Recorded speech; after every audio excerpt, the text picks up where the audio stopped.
Muppet! Mom is... Okay, so what's your name? My name's Jack Lloyd, How old are you? 26, What are you in for? Section 18, Category 1. How long have you been in? I've been in 6 years, How long have you got left? 6 year, 8 months. Okay. So, I'm gonna get straight to it, mate. How did all this happen? How did it start? I was serving a 10B5 for the cash in transit robbery. I was remanded on that in 2015. And my release date was July 2020. I had 8 months left. I was in Stoke East Cat C closed jail, and I was transferred to open conditions HMP Sudbury.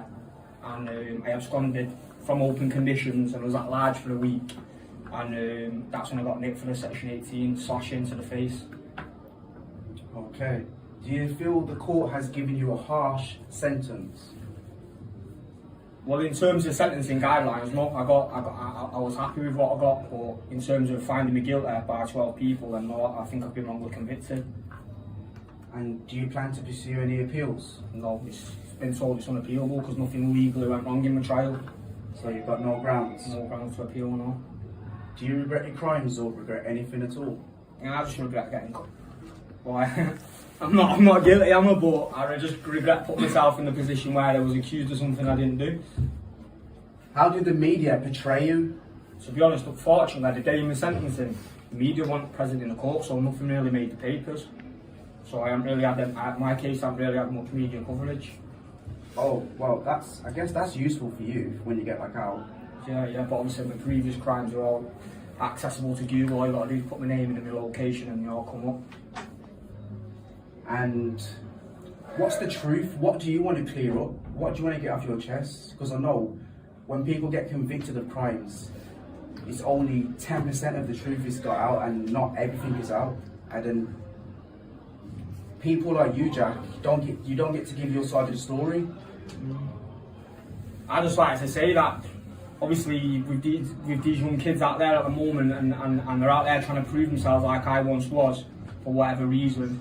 Obviously not everybody else lives by the same morals and values, so for example the kid who I allegedly done, he was a grafter and you automatically assume because these people are out there doing what they're doing and funding their lives in a certain way that they're untouchable and they won't involve the police. But you know, the lad that I allegedly done, he made a statement to the police immediately, and then a month later went into Ashton police station and made a 6-page statement, and he's out there carrying on doing what he's doing to this day. No one's exiling him from where I'm from or not wanting to deal with him. People foot with these grasses. You know what I mean? It's like people don't want to give up the lifestyle they're living, and the truth of that lifestyle most times is that they ain't even got what they're portraying they've got. It's all for show. Do you know what I mean? So to walk in a police station and make a statement which should be frowned upon amongst criminals, it ain't really looked at that way. It's grassing's in fashion and people hang around these grasses. Do you feel that times have changed? I feel like morals and values have gone, haven't they? People don't give a fuck, like I say, do you know what I mean? They're just out there for themselves, and once upon a time your name was everything, your word and your name was everything, but now people don't give a fuck, do they? People don't push grasses away from them, they're happy to be around them. They just forget, they just pretend that it's not happened and it hasn't happened. How do you know the victim? Just a local muppet from my area. Were you and the victim on good terms? Not at the time, no.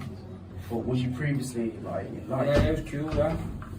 Tell me about it. What was you doing with your mates and stuff? You chill? No, I wouldn't say it was mates, just some acquaintance that I knew. And obviously for some bizarre reason he decided to tell the police that I slashed his face with a flip knife. So what? He's one of those guys? Yeah. So, what actually happened, bro? What, the day of the alleged offence? Yeah.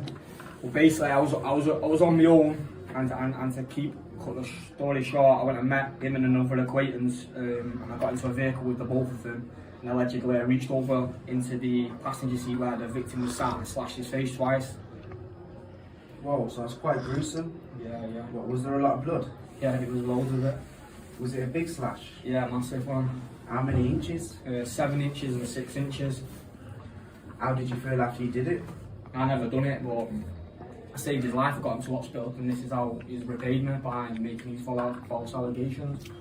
Where did it happen, bro? It happened on Greenwood Close in Ashton-under-Lyne. And so, whereabout are you from? I'm from Droylsden originally. Droylsden.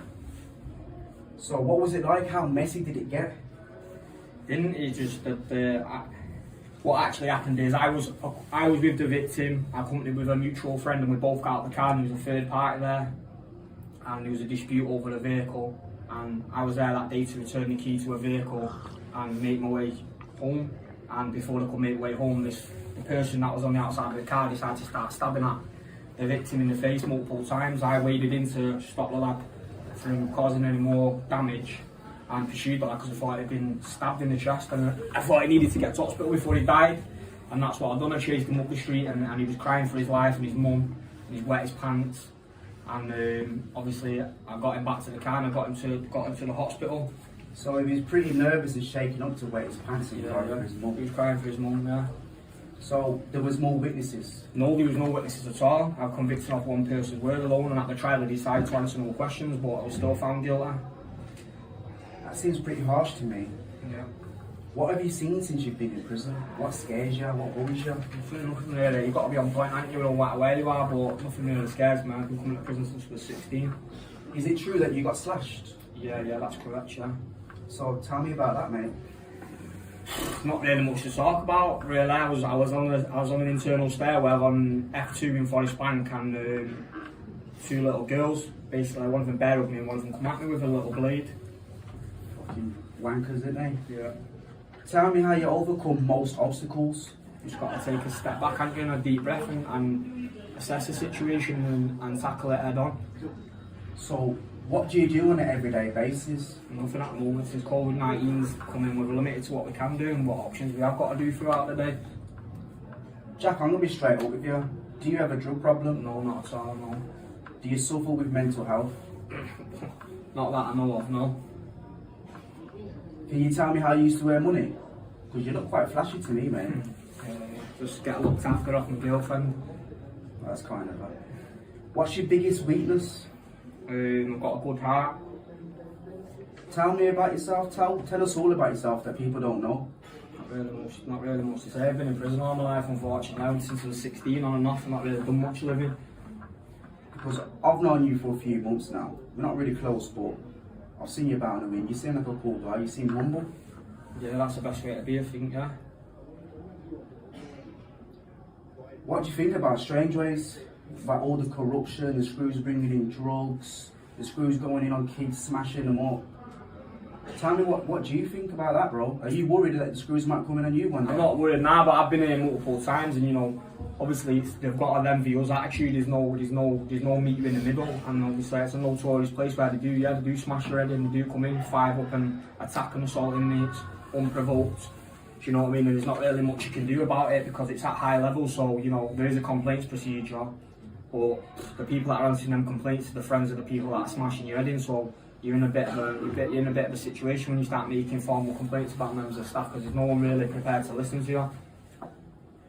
Have they ever come in on you? Oh yeah, over the years, not in here. Fortunately, not in here, but yeah, multiple times from working away from the juvenile estate to the obviously the Wales, and then as a con, yeah, I've been assaulted pure times off screws. Tell us about that mad time when they got you in the office. Oh yeah, that Officer Costello used to be a known PL.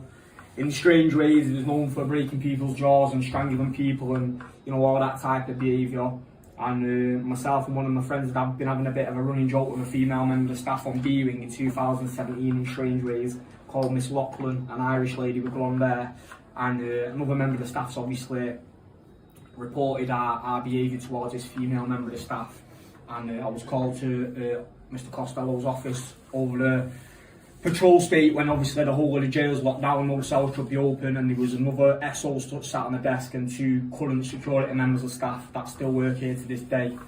And basically Mr Costello called me to the office and questioned me about what had been going on with myself and Miss Lachlan, and basically said that if it was to continue he would break my arms and snap my thumbs.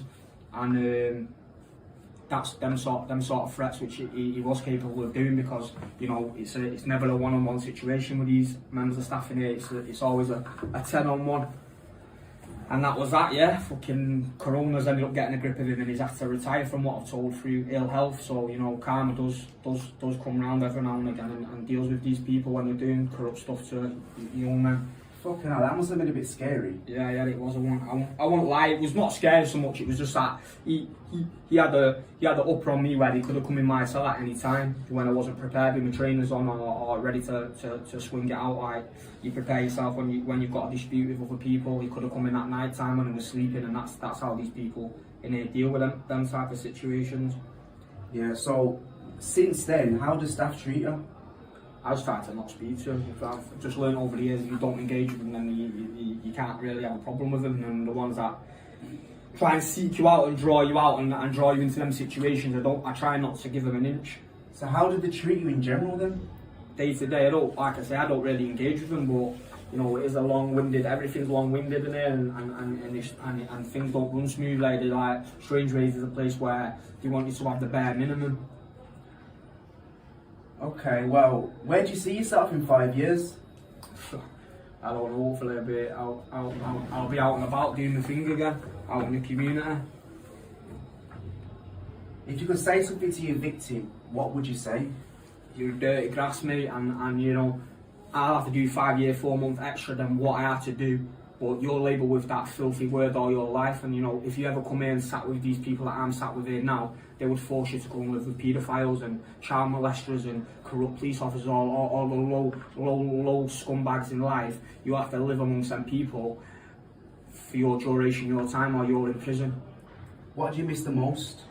I just miss being around my family in it and treating people good and being generous and being out there living life to the full. So you've done a fair few Christmases in here. Yeah. It must be hard. Yeah, it's terrible, yeah. Do you have kids? No, I don't have no kids. Do you feel safe in prison? Yeah, I think obviously you'd be lying if everyone said they feel safe. I don't think that's true, innit? You've got to be on point. Obviously, there's always situations that can unravel, and I think if you was just walking around with your head in the clouds and you didn't have that anxiety in your stomach day to day, then obviously things could creep up on you that you're not prepared for. So, when you was last free, how long was you free for? Well, technically I wasn't free, was I? I'd absconded from open conditions, so I was free, but I shouldn't have been out of prison. I had 8 months left to serve. It was a week before it was apprehended and brought back to open conditions, charged with a fresh offence. Okay. How do you survive in jail? In terms of what, surviving? How do you feed yourself? Do you have like a support network? Yeah, I've got family and friends, haven't I? But obviously, you know, some people aren't fortunate enough to have that. But yeah, I've got a solid structure of people out there that are willing to stand by me and, you know, make my time easier. And when I get out, I'll be repaying them people. That's fair enough. So, we're coming to the end of the interview now. And is there anything that you want to clear up? Anything you want to get off your chest? Nah, nothing at all. Alright then, well thank you for your time, mate. You're welcome.